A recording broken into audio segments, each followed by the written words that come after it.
किसी गांव में एक गुरु अपने शिष्यों के साथ आश्रम में रहते थे। उनके पास काफी शिष्य थे। उन्हीं में से एक था राजू। जाओ राजू और गांव वालों से भिक्षा ले आओ। जो आज्ञा गुरुदेव। गुरुदेव की आज्ञा पाकर राजू भिक्षा लेने के लिए गांव में गया। उसने भिक्षा के लिए एक दरवाजा खटखटाया तो अंदर से बड़ी बड़ी दाढ़ी वाला एक तांत्रिक काले कपड़े पहने बाहर आया और बोला, भिक्षाम देही, हमारे गुरुजी के नाम पर भिक्षाम देही। ये सुनकर वो तांत्रिक क्रोधित हो उठा। दुष्ट बालक, आखिर तुम कौन हो जो मेरे दरवाजे पर आकर किसी और का गुणगान कर रहे हो? मेरे गुरुजी महाराज सर्व सामर्थ हैं। ये सुनकर तांत्रिक गुस्से में आ गया। अच्छा, मेरे दरवाजे पर आकर किसी और का गुणगान करता है बालक? चल जा, मैं भी देखता हूं कि कितना सामर्थ है तेरे गुरु में। तुझे मेरा श्राप है कि तू कल तक उगता हुआ सूरज नहीं देख पाएगा, अर्थात तेरी मृत्यु हो जाएगी। तांत्रिक के मुंह से ये बात सुनते ही राजू के हाथ पांव फूलने लगे। वो घबरा गया। तभी गांव वाले कहने लगे, हे भगवान, ये क्या अनहोनी हो गई? इस तांत्रिक का दिया गया श्राप कभी खाली नहीं जाता। राजू मायूस होकर वापस आश्रम की ओर लौट गया, लेकिन वो रास्ते भर सोचता रहा, आज मेरा अंतिम दिन है, मेरा समय खत्म होने वाला है। यही सब सोचते सोचते राजू आश्रम पहुंच गया। राजू को देख गुरुदेव मुस्कुराते हुए बोले, ले आए पुत्र भिक्षा। गुरुदेव की बात सुनकर राजू बोला, हाँ गुरुदेव, भिक्षा में मैं अपनी मौत लेकर आया हूँ। क्या मतलब? फिर उसने सारी घटना गुरुदेव को सुना दी और फिर एक कोने में जाकर बैठ गया। उसकी बात सुनने के कुछ देर बाद गुरुदेव बोले, चलो राजू, भोजन कर लो। गुरुदेव, यहाँ मेरे प्राण सूख रहे हैं और आप हैं कि भोजन करने की बात कर रहे हैं। राजू की बात सुनकर गुरुदेव बोले, अभी तो पूरी रात बाकी है राजू, अभी से तुम चिंताग्रस्त हो गए। अभी से चिंता क्यों कर रहे हो? चलो ठीक है, जैसी तुम्हारी इच्छा। फिर गुरुदेव सोने के लिए चले गए। कुछ देर बाद गुरुदेव ने राजू को अपने पास बुलाया और कहा, राजू पुत्र, हमारे चरण दबा दो। जी गुरुदेव, मेरे जीवन में जो भी क्षण शेष हैं उन्हें मैं आपके चरणों की सेवा में व्यतीत करना चाहता हूं। राजू, चाहे जो भी हो, चरण छोड़कर कहीं मत जाना। गुरुदेव, नहीं जाऊंगा। गुरुदेव ने अपने शब्दों को फिर से 3 बार दोहराया। मैं फिर कह रहा हूं राजू, चाहे कुछ भी हो, चरण छोड़कर कहीं मत जाना। जो आज्ञा गुरुदेव। गुरुदेव सो गए और राजू पूरी निष्ठा पूर्वक अपने गुरुदेव के चरण दबाता रहा। ऐसे ही रात्रि का पहला पहर बीता। तांत्रिक ने अपना श्राप पूरा करने के लिए अपनी तंत्र विद्या का इस्तेमाल किया। उसने एक देवी को हाथ में धन धान्य, सोने के आभूषणों से भरा हुआ एक संदूक लेकर भेजा। कुछ देर बाद राजू के दरवाजे पर देवी प्रकट हुई और कहने लगी, इधर आओ पुत्र, ये हीरे सोने चांदी से भरा पात्र ले लो, ये मैं खास तुम्हारे लिए लाई हूँ। उस देवी को देख राजू हैरान रह गया और बोला, मुझे इसे लेने में कोई परेशानी नहीं है देवी, लेकिन इस वक्त मैं अपने गुरुदेव की आज्ञा का पालन कर रहा हूँ और मैं वहां आकर इसे नहीं ले सकता। अगर आपको देना है तो कृपा कर आप यहाँ आ जाइए। राजू की बात सुन देवी बोली, नहीं नहीं, तुम्हें ये पात्र यहाँ आकर लेना होगा। देखो इसमें कितना सोना चांदी है। नहीं नहीं, मैं वहां नहीं आ सकता, आप यहाँ आ जाइए। तांत्रिक का पहला पासा असफल रहा। ऐसे ही पहला पहर बीता। राजू अभी भी अपने गुरु की चरण सेवा कर रहा था। तभी तांत्रिक ने दूसरी चाल चली।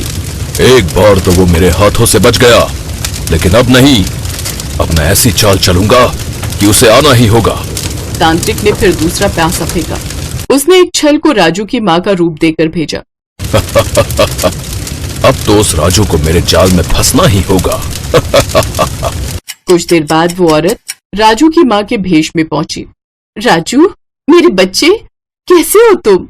अपनी माँ को दरवाजे पर खड़ा देख राजू ने सोचा, अच्छा हुआ जो मरने से पहले माँ के दर्शन हो गए। मरने से पहले माँ से भी मिल लेता हूँ। वह औरत जो माँ का रूप धारण करके आई थी वह बोली, आओ बेटा, मेरे गले लग जाओ। मैं कब से अपने पुत्र को कलेजे से लगाने के लिए तड़प रही थी।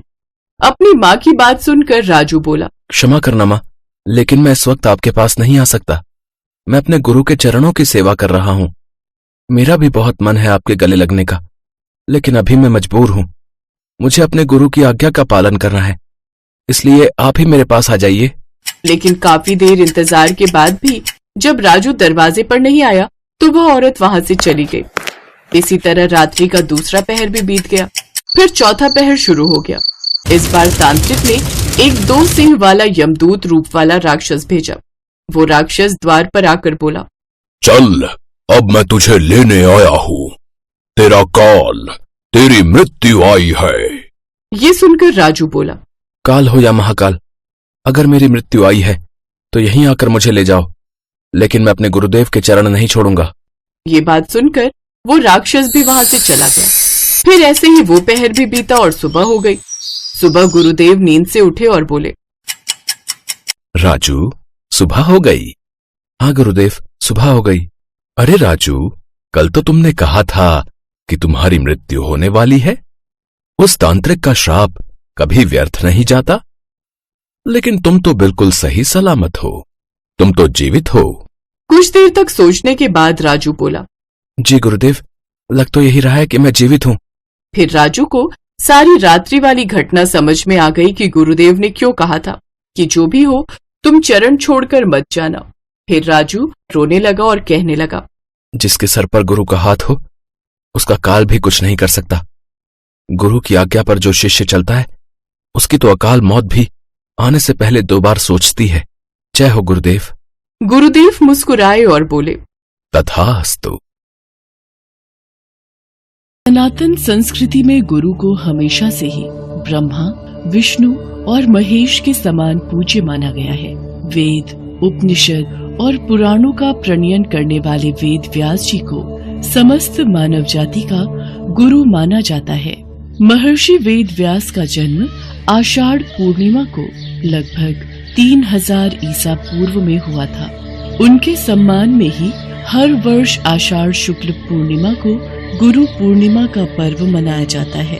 कहा जाता है कि इसी दिन व्यास जी ने शिष्यों एवं मुनियों को सर्वप्रथम श्री भागवत पुराण का ज्ञान दिया था। अतः ये शुभ दिन व्यास पूर्णिमा के नाम से जाना जाता है। पौराणिक कथाओं के अनुसार हस्तिनापुर में गंगभट्ट नाम का एक मल्लाह रहता था। एक दिन उसे बड़ी भारी मछली नदी से मिली। वो उसे घर ले आया, पर जैसे ही उसने मछली को काटा वो हैरान रह गया। हे भगवान, ये कन्या, इस मछली में ये कैसा चमत्कार है? हमारी कोई संतान नहीं थी, ईश्वर ने इस कन्या के रूप में हमें संतान दे दी। आज से इसे हम सत्यवती कहकर बुलाएंगे। उस दिन से उस कन्या का नाम सत्यवती पड़ गया। पर मछली के पेट से जन्म लेने के कारण सत्यवती के शरीर से मछली की दुर्गंध निकलती रहती थी, जिस कारण वो बहुत दुखी रहती थी। इसी कारण सत्यवती को मत्स्य गंधा नाम से भी जाना जाता है। अरे सत्यवती, तेरे पास से तो मछली जैसी दुर्गंध आती है। सचमुच तेरे पास तो कोई 2 पल खड़ा भी नहीं हो सकता। सत्यवती इस अपमान को हमेशा सहती रहती। धीरे धीरे समय बीता। सत्यवती बड़ी हुई। अब वो भी अपने पिता के साथ नदी पर नाव चलाने जाने लगी। एक दिन, सत्यवती बेटिया, तू यही नाव के पास बैठ, मैं किसी जरूरी काम से जा रहा हूँ। अगर कोई आए तो तू नदी पार करवा आना। आप चिंता मत करो बापू, आप जाओ, मैं यहाँ बैठी हूँ।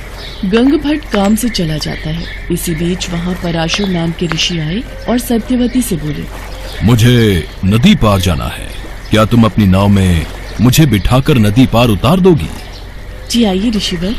ऋषि पराशर सत्यवती के साथ नाव में बैठ गए और सत्यवती से बात करने लगे। वो सत्यवती के सौंदर्य पर मोहित हो गए। उन्होंने सत्यवती से गुप्त विवाह की कामना की। सत्यवती, मैं इसी समय तुमसे गुप्त विवाह करना चाहता हूँ ताकि हमारा मिलन हो सके। ऋषिवर, आप मुझसे सर्वोच्च हैं, मैं आपके लायक नहीं और मेरे शरीर से मछली की दुर्गंध आती है। इस दोष को देखते हुए भी आप मुझसे विवाह की इच्छा कैसे कर सकते हैं? और मेरे इस गुप्त विवाह के बारे में किसी को ज्ञात हुआ तो मेरा कितना अपमान होगा। और अभी मेरे पिता लौट कर आते ही होंगे। उन्होंने मुझे आपके साथ देख लिया तो ये अनैतिक होगा। देखो सत्यवती, तुम्हारी आने वाली संतान बहुत ही तेजस्वी और ज्ञानी होगी। तुम संतान उत्पन्न होने के पश्चात भी एक कुंवारी कन्या की तरह ही रहोगी। तुम्हारे पास से मछली की दुर्गंध नहीं बल्कि कस्तूरी की महक आएगी। पल भर में ही सत्यवती के पास से कस्तूरी की सुगंध आने लगी।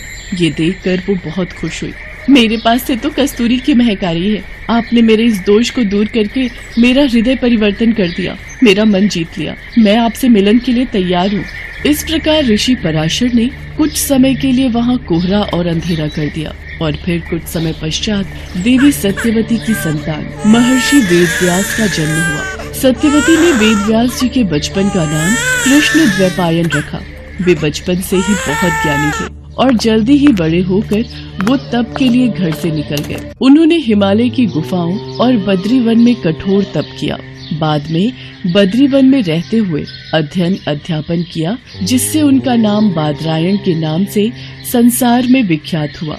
उन्होंने महाभारत के अलावा वेद शास्त्र एवं पुराणों की रचना की। अपनी रचनाओं के माध्यम से वे पूरे विश्व के गुरु माने जाते हैं। गुरु पूर्णिमा को जन्मे महर्षि वेदव्यास जी के नाम पर ही इस तिथि को व्यास पूर्णिमा भी कहते हैं।